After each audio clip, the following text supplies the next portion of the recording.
अरब सागर की अथाह लहरें जब टकराती हैं तो ऊपर केवल कोलाहल सुनाई देता है, लेकिन उन्हीं लहरों के नीचे पसरा है एक ऐसा मौन जिसके भीतर सदियों से अनगिनत रहस्य सोए हुए हैं। इसी गहरे सन्नाटे के गर्भ में छुपा है एक ऐसा नगर जिसे देखने की लालसा आज भी मानव को समुद्र की गहराइयों तक खींच ले जाती है।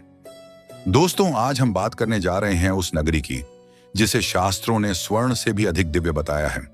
भगवान श्री कृष्ण की अलौकिक राजधानी द्वारावती। कथाओं के अनुसार यह नगर इतना भव्य था कि इसकी झलक मात्र से ही आंखें ठहर जाती थीं। ऊंचे पत्थरों से बनी प्राचीरें, विशाल प्रवेश द्वार जिन पर अद्भुत शिल्प कला उकेरी गई थी, भव्य देवालय, राजमहल और सुव्यवस्थित गलियां, मानो यह नगर नहीं, कोई दिव्य स्वप्न हो जिसे धरती पर उतार दिया गया हो। आज से हजारों वर्ष बाद समुद्र की सतह से लगभग 130 फीट नीचे वैज्ञानिकों को एक ऐसा नगर मिला जिसने इतिहास और आस्था दोनों को सोचने पर मजबूर कर दिया। यहीं गहराइयों में मिले पत्थर के स्तंभ, नगर की सीमाएं और संरचनाएं जो किसी साधारण सभ्यता की नहीं लगती। इस अद्भुत खोज ने यह प्रश्न खड़ा कर दिया, क्या पुराण केवल कल्पना है या फिर विज्ञान अब धीरे धीरे उन कथाओं को छूने लगा है जिन्हें कभी केवल विश्वास माना जाता था। आज के समय में द्वारिका को दो अलग अलग स्थानों के रूप में जाना जाता है। पहला, समुद्र तट पर बसा वर्तमान द्वारका नगर, जहां भगवान द्वारकाधीश का विश्व विख्यात मंदिर स्थित है। यह वही पावन स्थल है जो विष्णु के 4 प्रमुख धामों में गिना जाता है और जहां हर वर्ष असंख्य श्रद्धालु पहुंचते हैं। दूसरा स्थान है बेट द्वारिका, जो समुद्र के मध्य स्थित एक द्वीप है। यहीं से समुद्र के भीतर हुई खोजों ने एक डूबी हुई नगरी की ओर संकेत दी। खुदाई और समुद्री अनुसंधान के दौरान यहां से ऐसे अवशेष प्राप्त हुए जिनकी आयु द्वापर युग से मेल खाती प्रतीत होती है। विशेषज्ञों के अनुसार इस नगर का विस्तार लगभग 12 योजन बताया गया है, जो आज के मापदंड में एक विशाल और सुव्यवस्थित महानगर के समान है। पुराणों में वर्णन मिलता है कि समुद्र देव ने स्वयं श्री कृष्ण को यह भूमि प्रदान की थी जिस पर उन्होंने अपनी राजधानी की स्थापना की। नगर के केंद्र में स्थित था भगवान श्री कृष्ण का राजमहल, जिसके अवशेषों पर की गई वैज्ञानिक जांच से यह स्पष्ट हुआ कि ये संरचनाएं हजारों वर्षों पुरानी हैं और अत्यंत उन्नत तकनीक से बनाई गई थी। अब प्रश्न उठता है, आखिर श्री कृष्ण ने मथुरा छोड़कर इस नई नगरी को बसाने का निर्णय क्यों लिया और यह दिव्य नगर समुद्र में समा कैसे गया? ग्रंथों में प्रचलित कथाओं के अनुसार कंस के अंत के पश्चात यादव वंश पर लगातार संकट मंडराने लगे। मथुरा पर बार बार हो रहे आक्रमणों ने प्रजा का जीवन असुरक्षित कर दिया था। धर्म की रक्षा और अपने लोगों की सुरक्षा के लिए श्री कृष्ण ने एक ऐसा निर्णय लिया जो इतिहास में अमर हो गया। उन्होंने समुद्र के समीप एक ऐसी नगरी बसाई जो न केवल सुरक्षित थी बल्कि धर्म, वैभव और शांति का प्रतीक भी थी। लेकिन समय का चक्र जब घूमा और यादव वंश का अंत समीप आया, तो वही समुद्र जिसने द्वारावती को स्थान दिया था उसे अपने भीतर समेट ले गया। क्या यह केवल संयोग था या फिर यह लीला थी जिसे समझ पाना मानव बुद्धि के परे है? इन सवालों के उत्तर आज भी समुद्र की उन गहराइयों में छिपे हैं जहां द्वारिका मौन होकर भी बहुत कुछ कहती है। मथुरा की धरती पर निरंतर बढ़ते आक्रमणों और जन सामान्य के भय को देखकर श्री कृष्ण ने एक निर्णायक कदम उठाया। उन्होंने केवल अपने परिवार को नहीं बल्कि पूरे यादव समाज और असंख्य नागरिकों को साथ लेकर पश्चिम की ओर प्रस्थान किया। सैकड़ों दिनों की यात्रा के बाद वह एक ऐसे तट पर पहुंचे जहां अथाह जलराशि और अनंत आकाश आपस में मिलते प्रतीत होते थे। अरब सागर का किनारा। किंतु यह भूमि साधारण नहीं थी। समुद्र की छाती पर कोई भी निर्माण उसकी अनुमति के बिना असंभव था। इसलिए श्री कृष्ण ने सागर को शत्रु नहीं, साक्षी बनाकर उसकी आराधना की। उनकी तपस्या और विनय से प्रसन्न होकर समुद्र देव ने अपनी लहरों के बीच से विशाल भूखंड प्रकट किया। 12 योजन विस्तृत भूमि जो जल के ऊपर स्थिर खड़ी हो गई। इसी दिव्य स्थल पर विश्वकर्मा को आदेश मिला, एक ऐसी नगरी रचो जो पृथ्वी पर नहीं बल्कि युगों की स्मृति में जीवित रहे। कुछ ही समय में जल के मध्य स्वर्णिम नगर आकार लेने लगा।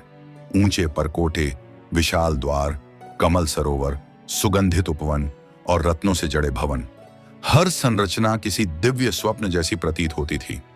नगर के केंद्र में श्री कृष्ण का महल था, जिसकी आभा सूर्य और चंद्रमा दोनों को चुनौती देती थी। जब संपूर्ण यादव समाज इस नगर में स्थिर हो गया, तब श्री कृष्ण अपने कर्तव्य की पुकार पर पुनः मथुरा लौटे। वहां उन्होंने जरासंध के अत्याचारों का अंत किया और फिर अपने परिवार सहित उसी स्वर्ण नगरी में वापस आए, जहां वर्षों तक शांति और उल्लास का वास रहा। लेकिन समय अपनी गति से चलता है। कुरुक्षेत्र की रणभूमि सज चुकी थी।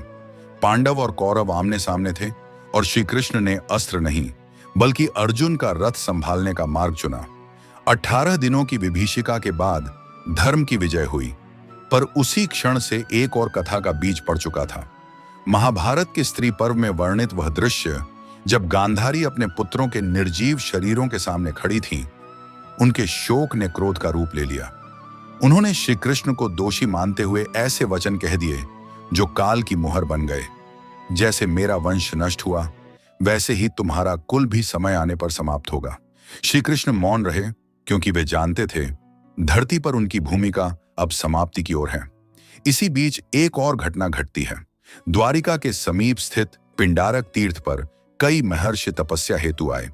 युवावस्था के अहंकार में श्री कृष्ण के पुत्र सांब और उसके मित्रों ने उन संतों के साथ उपहास करने का दुस्साहस किया। स्त्री वेश धारण कर उन्होंने ऋषियों से भविष्यवाणी पूछी। ये अपमान देखकर साधु क्रोधित हो उठे और श्राप दे दिया, इस गर्भ से लोहे का शस्त्र उत्पन्न होगा जो यादवों के अंत का कारण बनेगा। कुछ समय पश्चात वही हुआ। वस्त्रों से एक कठोर धातु का टुकड़ा प्रकट हुआ। जब यह समाचार उग्रसेन तक पहुंचा, तो भय के कारण उन्होंने उस वस्तु को नष्ट कर समुद्र में प्रवाहित कर दिया। लेकिन जिसे नियति ने लिखा हो, उसे टालना असंभव था। धातु के वे कण सागर में फैल गए, एक अंश मछली के भीतर समा गया और काल ने अपनी अगली चाल चल दी। यहीं से द्वारिका के अंत की गिनती शुरू हो चुकी थी। अरब सागर की लहरों से दूर एक अनजानी घटना घट रही थी। कुछ मछुआरे अपने जाल समेट रहे थे, तभी एक विचित्र मछली उनके हाथ लगी।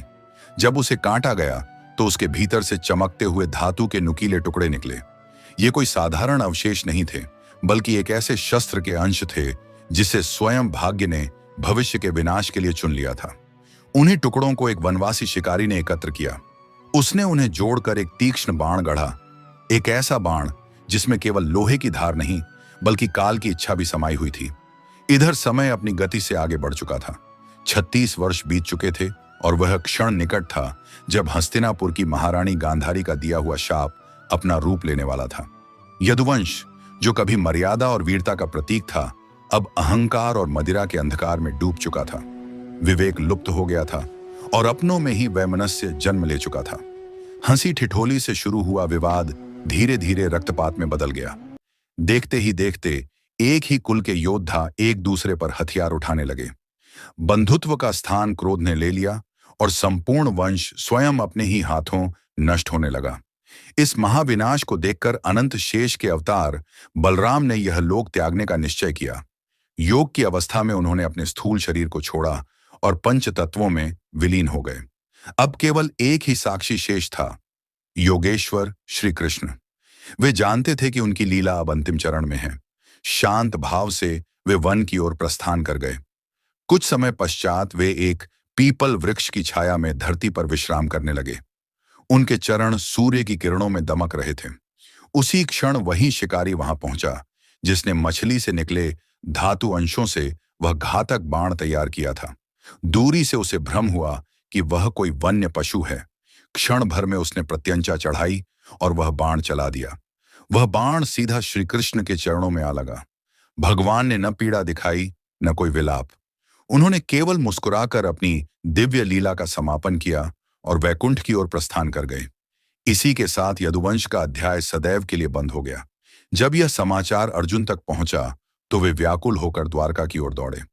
परंतु वहां पहुंचकर जो दृश्य उन्होंने देखा वह हृदय विदारक था। स्वर्णिम नगरी अग्नि की लपटों में घिरी हुई थी। महलों की भव्यता राख में बदल चुकी थी। अर्जुन ने शेष बचे लोगों को बाहर निकाला और जैसे ही अंतिम व्यक्ति ने नगर छोड़ा, समुद्र की लहरें आगे बढ़ीं और द्वारका को अपने गर्भ में समेट लिया। आज सहस्राब्दियां बीत चुकी हैं, फिर भी सागर की गहराइयों में लगभग 130 फीट नीचे उस दिव्य नगरी के अवशेष अब भी मौन साक्ष्य बने खड़े हैं। पत्थर, संरचनाएं और द्वार आज भी यह प्रमाण देते हैं कि द्वारका कोई कल्पना नहीं, बल्कि इतिहास की एक जीवित स्मृति है। तो मित्रों, यदि यह रहस्यमयी कथा आपके मन को छू गई हो, तो ऐसे ही और गूढ़ रहस्यों के लिए हमारे चैनल से जुड़े रहें। वीडियो को साझा करें, अपना समर्थन दिखाएं और टिप्पणियों में अवश्य लिखें। जय श्री द्वारिकाधीश।